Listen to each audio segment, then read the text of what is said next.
3. Alhamdulillah nahmaduhu wa nasta'inuhu wa nastahdihi wa nastaghfiruh wa na'udzu billahi min syururi anfusina wa min sayyiati a'malina. Man yahdihillahu fala mudhillalah wa man yudlil fala hadiyalah. Ashhadu an la ilaha illallah wahdahu la syarikalah wa ashhadu anna Muhammadan abduhu wa rasuluh.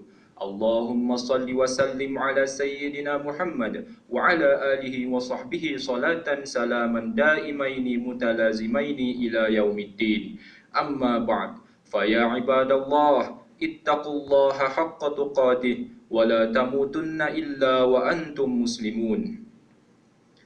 Tajuk khutbah kita pada hari ini ialah hidup tanpa maksiat.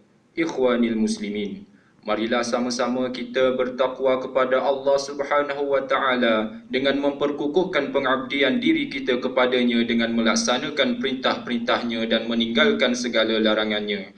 Mudah-mudahan kita menjadi insan yang berjaya di dunia dan di akhirat. Ikhwanil muslimin, sejak sekian lama umat Islam telah diperingatkan oleh Allah Subhanahu wa taala bahawa kehidupan dunia ini tidak lain hanyalah kesenangan yang memperdayakan. Sayyidina Ali radhiyallahu anhu pernah berkata, "Hai dunia, tipulah orang lain selain aku. Aku telah menceraikanmu dengan talak 3. Umurmu pendek, perhiasanmu sulit dan bahayamu sangat besar. Betapa sedikit bekalku, betapa panjang perjalananku dan betapa sunyi jalanku." Justru di dalam mengabdikan diri kepada Allah Subhanahu wa taala, manusia ini dapat digolongkan kepada 2 golongan. Golongan pertama, mereka yang taat dan patuh menjalankan perintah Allah Subhanahu wa taala. Golongan kedua, mereka yang ingkar dengan ketentuan dan ketetapan Allah Subhanahu wa taala. Firman Allah Subhanahu wa taala dalam surah Hud ayat 24, A'udzu billahi minasyaitonir rajim. Mathalul fariqaini kal a'ma wal asammi wal basiri was sami' hal yastawiyani mathala afala tadhakkarun. Artinya, bandingan 2 golongan itu samalah seperti orang yang buta serta pekak dengan orang yang celik serta mendengar. Adakah kedua-dua golongan itu sama keadaannya? Maka tidakkah kamu mengambil peringatan? Orang-orang yang beriman, mereka menyerahkan kehidupan hanya kepada Allah Subhanahu wa taala dan bukan kepada selain daripada Allah. Mereka lebih mementingkan keredaan Allah daripada bermewah-mewah dengan kehidupan dunia. Menjaga solat dan melakukannya dengan khusyuk, menjauhkan diri daripada perbuatan dan perkataan tidak berguna, menafkahkan harta mereka ke jalan Allah, menjaga kemaluan atau kehormatan daripada berbuat kemungkaran, tidak melampaui batas dalam bertindak, dan mereka juga sentiasa menjaga amanah. Begitu juga sebaliknya bagi yang ingkar dan maksiat, mereka berpegang teguh dengan tali syaitan yang menguasai dalam kehidupan mereka. Firman Allah Subhanahu wa taala dalam surah Al-Mujadalah ayat 19, A'udzu billahi minasyaitonir rajim.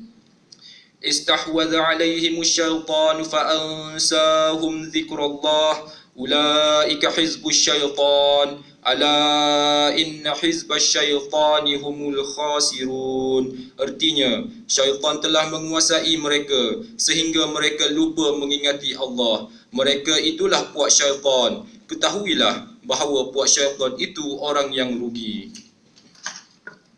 Ikhwanil muslimin, manusia yang hidup di dalam kemaksiatan adalah mereka yang mengikut hawa nafsunya dan menjadi pengikut jalan para perosak. Mereka ini tidak mendapat petunjuk daripada Allah Subhanahu wa taala sedikit pun.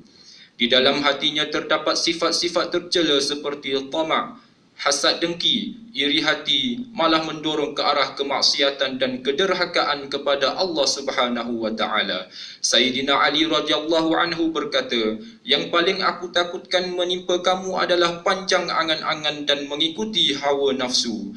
Panjang angan-angan dapat melupakan kehidupan akhirat, sedangkan mengikuti hawa nafsu dapat menghalang kebenaran." Pelaku maksiat sudah tentu mereka yang dikalahkan oleh hawa nafsunya. Kebatilan menguasai hati. Mereka melupakan Allah Subhanahu wa taala semasa melakukan maksiat dan dikuasai oleh Allah. Maka ingatlah bahawa musuh Allah ini sentiasa mengintai-intai sasarannya dan menunggu mangsanya untuk dijerumuskan ke dalam jurang yang dalam. Dalam sebuah hadis, Rasulullah sallallahu alaihi wasallam menjelaskan bahawa maksiat tidak akan dilakukan semasa hati seseorang itu beriman kepada Allah Subhanahu wa taala. Rasulullah sallallahu alaihi wasallam bersabda dengan maksudnya, tidaklah beriman seseorang penzina itu ketika berzina. Tidak beriman seorang pencuri itu ketika mencuri. Tidak beriman seorang peneguk arak ketika ia meneguknya, dan tidak beriman orang yang merampas harta yang tinggi nilainya itu ketika merampasnya. Riwayat Al-Bukhari. Ikhwanil muslimin, bagi menutup segala pintu maksiat, maka hendaklah kita sedar dan insaf bahawa sebagai hamba pintu taubat sentiasa terbuka. Hadis Rasulullah sallallahu alaihi wasallam yang bermaksud, sebaik-baik orang yang sering berbuat kesalahan adalah orang yang sering bertaubat kepadanya. Riwayat Tirmizi. Bagi mereka yang ingin bertaubat dan ingin hidup tanpa maksiat, maka hendaklah ikhlas dan menyerah diri sepenuhnya kepada Allah Subhanahu wa taala di dalam taubatnya. Bermujahadah dengan bersungguh-sungguh untuk mengelak diri dari diperhambakan oleh hawa nafsu. Mengawal nafsu daripada melakukan maksiat bukanlah bermaksud melawan sekali dua, tetapi ianya perlu berterusan kerana Allah Subhanahu wa taala.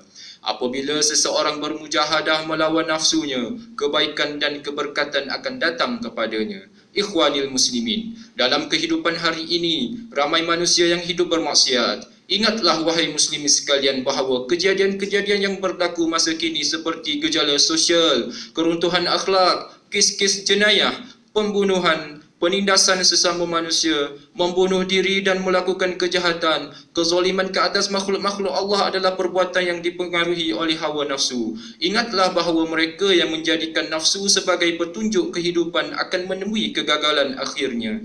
Mereka sentiasa resah kerana sentiasa diburu rasa bersalah, bukan sahaja kepada Allah, tetapi juga kepada diri sendiri. Golongan ini tidak akan diberi petunjuk oleh Allah Subhanahu wa taala, dan di akhirat kelak mereka akan diazab dengan api neraka yang amat pedih. Mengakhiri khutbah pada minggu ini, marilah sama-sama kita merenung diri kita. Di manakah sebenarnya kedudukan kita? Adakah di landasan kebenaran atau masih lagi berada di jalan yang berliku, yang penuh dengan duri-duri maksiat? Marilah sama-sama kita kembali ke jalan yang benar dengan melakukan amal soleh, menutup segala pintu maksiat dan mengingati akhirat agar kita sedar tentang hakikat kehidupan serta menilik wajah kita agar ia berseri-seri dengan amalan mulia di sepanjang kehidupan ini. Akhir sekali, marilah sama-sama kita merenung firman Allah Subhanahu wa taala di dalam surah Al-Hadid ayat 21. A'udzu billahi minasyaitonir rajim. Sabiqu ila maghfiratin min rabbikum wa jannatin 'arduha ka'ardis samai wal ardi u'iddat lil ladzina amanu billahi wa rasulihi. Dzalika fadlullahi yu'tihi man yasha wallahu dzul fadlil azim. Artinya, berlumbalah kamu untuk mendapat keampunan dari Tuhan kamu dan syurga yang luasnya seluas langit dan bumi yang disediakan bagi orang yang beriman kepada Allah dan Rasul-Nya. Itulah kurniaan Allah diberikan kepada sesiapa yang dikehendaki, dan Allah mempunyai kurnia yang besar. Barakallahu li wa lakum fil Qur'anil azim wa nafa'ani wa iyyakum bima fihi minal ayati wa dzikril hakim wa taqabbala minni wa minkum tilawatah innahu huwal samiul alim. Aqulu qawli hadza wa astaghfirullahal azim li wa lakum wa lisairil muslimina wal muslimat wal mu'minina wal mu'minat fastaghfiruh faya fawzal mustaghfirin wa ya najatat taibin.